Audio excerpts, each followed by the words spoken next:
Vous croyez connaître les règles bagages cabine en Europe en 2026? Vous allez être surpris. La plupart des voyageurs pensent encore que tout est simple. Une taille standard. Une règle européenne. Et basta.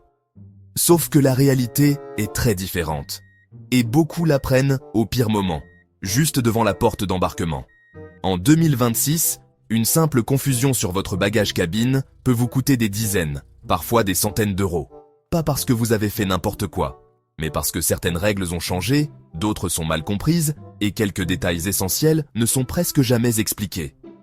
Ce qui est inquiétant, c'est que même des voyageurs expérimentés se font encore piéger, et la majorité ignore 3 évolutions récentes qui vont réellement bouleverser vos vols en Europe. Restez bien jusqu'à la fin, parce que ce que vous croyez savoir n'est probablement plus à jour.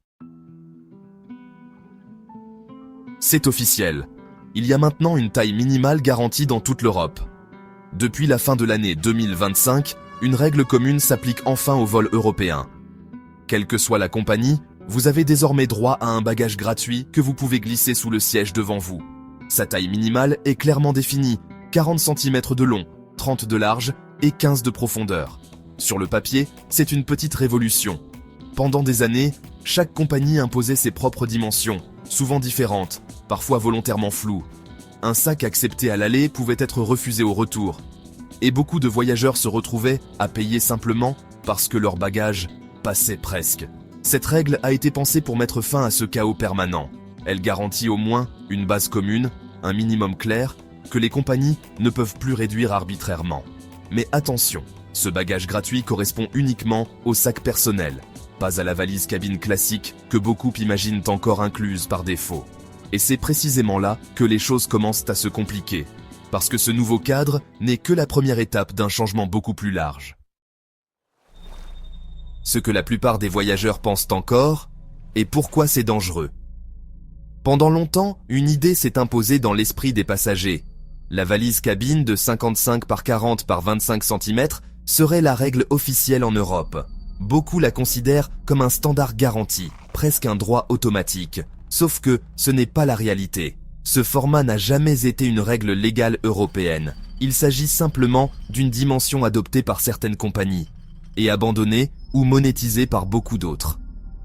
En 2026, croire que ce bagage est toujours inclus peut vous mettre directement en difficulté. Sur de nombreuses compagnies, cette valise cabine classique n'est plus gratuite. Elle est soit réservée aux billets plus chers, soit proposée en option payante après l'achat du vol.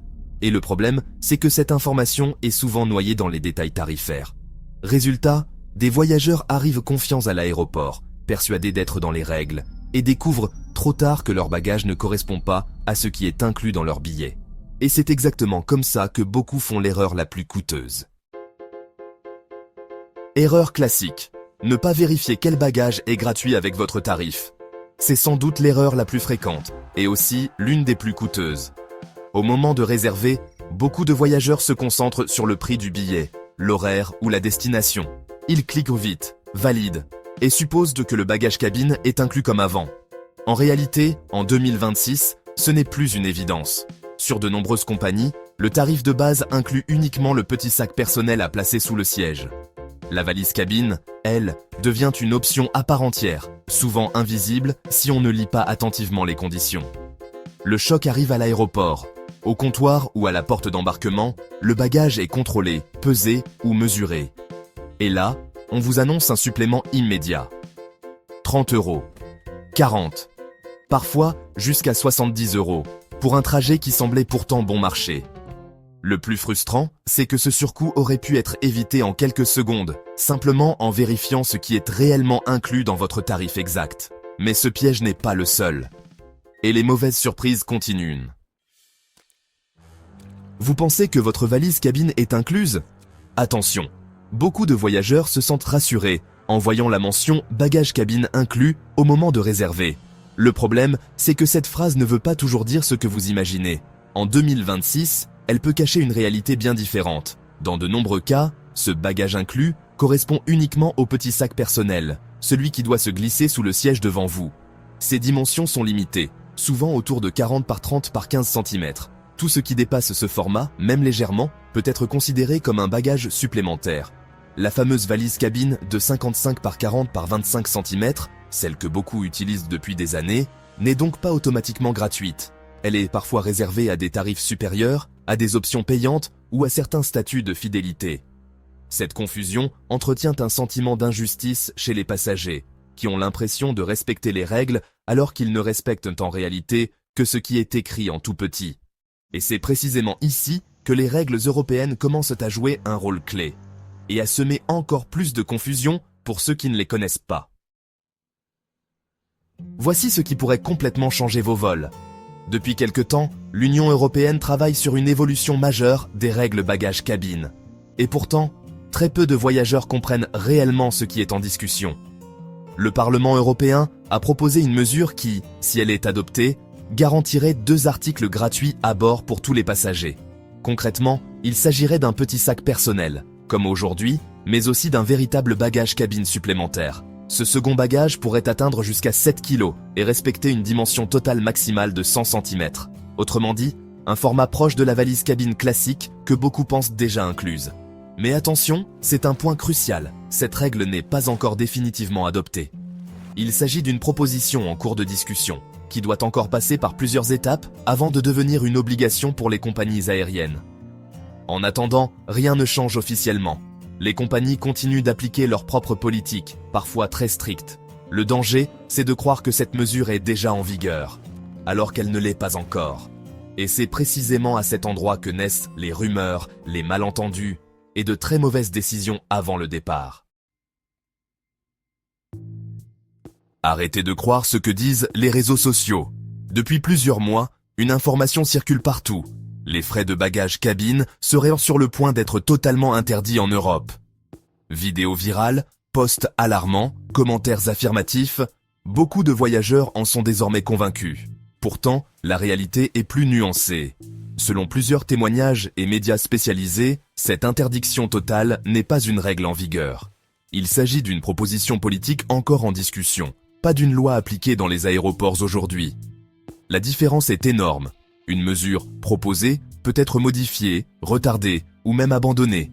Une loi, elle, s'impose immédiatement aux compagnies. Confondre les deux peut vous pousser à faire de mauvais choix, notamment au moment de préparer vos bagages. Certains voyageurs, persuadés que tout sera gratuit, arrivent à l'aéroport sans avoir vérifié leur billet. Et ils découvrent trop tard que les règles n'ont pas encore changé. C'est pour ça qu'il faut rester très prudent avec les informations non confirmées. Ce qui se dit en ligne ne reflète pas toujours ce qui se passe au contrôle. Gardez bien cette distinction en tête parce qu'elle influence directement la façon dont vous préparez votre valise et les mauvaises surprises que vous pourriez éviter. Arriver avec un bagage illégal peut vous coûter plus cher que votre billet. C'est une réalité que beaucoup découvrent trop tard. À l'aéroport, si votre bagage cabine dépasse les dimensions ou le poids autorisé, la compagnie n'a aucune obligation de vous faire un geste. Elle peut vous demander d'enregistrer votre bagage en soute, parfois à la dernière minute, et appliquer des frais bien plus élevés que ceux proposés en ligne. Et ces frais sont rarement symboliques. Ils peuvent dépasser le prix du billet initial, surtout sur les vols à bas coût. À ce stade, vous n'avez plus vraiment le choix. Soit vous payez, soit vous ne montez pas à bord. Ce que beaucoup ignorent aussi, c'est que les dimensions annoncées incluent absolument tout. Les roues, les poignées, les poches extérieures. Un bagage qui passe presque peut être refusé sans discussion, surtout lors des contrôles stricts à la porte d'embarquement. Autre erreur fréquente, ne pas tenir compte du poids réel une fois le sac rempli. Quelques objets en trop suffisent à dépasser la limite autorisée. Ces détails paraissent mineurs, mais ils font toute la différence le jour du départ. Et malheureusement, ce n'est pas la dernière surprise que les voyageurs rencontrent. Même en Europe, ce n'est pas vraiment uniforme.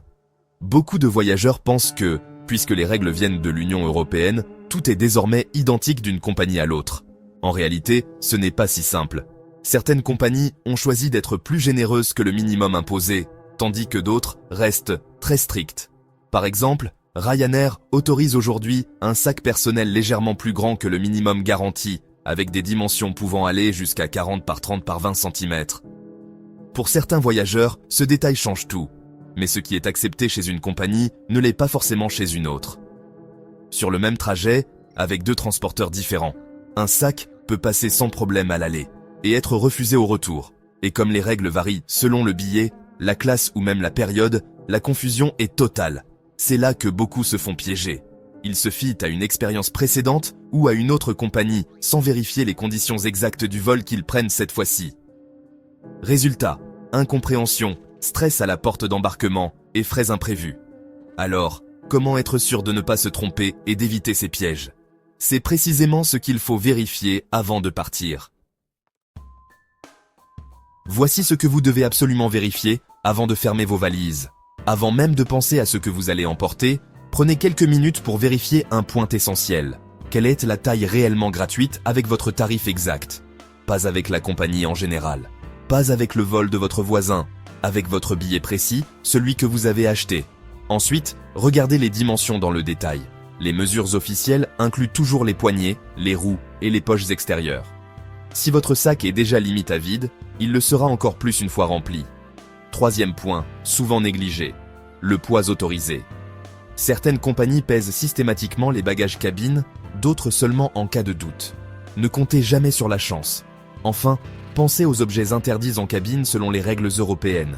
Les liquides au-delà de 100 ml, les sprays, certains outils ou objets tranchants peuvent entraîner un contrôle supplémentaire, voire la confiscation. Cette checklist rapide peut vous éviter bien des soucis, mais il reste encore quelques conseils simples que peu de voyageurs appliquent, et qui font pourtant toute la différence.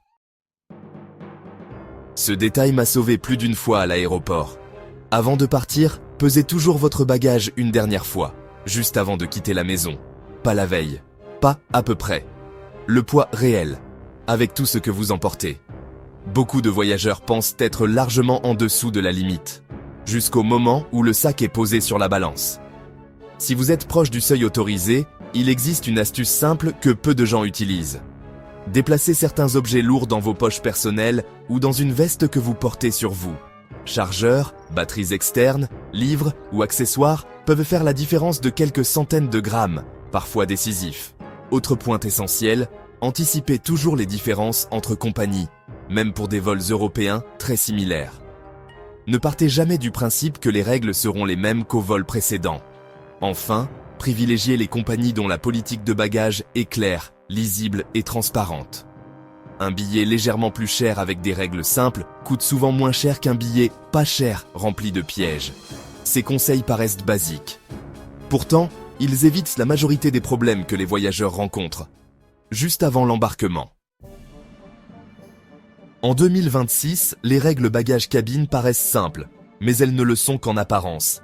Retenez l'essentiel, vous avez désormais droit à un bagage personnel gratuit avec des dimensions garanties de 40 par 30 par 15 cm. En revanche, tout le reste dépend de votre billet, de votre compagnie et des options que vous avez choisies. C'est là que naît la grande confusion entre ce qui est payant et ce qui ne l'est pas. Une proposition est bien en cours au niveau européen pour garantir un deuxième bagage cabine gratuit jusqu'à 7 kg et 100 cm. Mais tant qu'elle n'est pas officiellement adoptée, rien n'est automatique. La réalité, c'est qu'une simple erreur d'interprétation peut encore vous coûter très cher à l'aéroport. Parce que ce sont rarement les grosses règles qui posent à ces problèmes, mais les petits détails que presque tout le monde ignore. Voyager informé, c'est éviter des mauvaises surprises que la majorité subit encore. Et surtout, c'est partir mieux préparé que plus de 90% des passagers.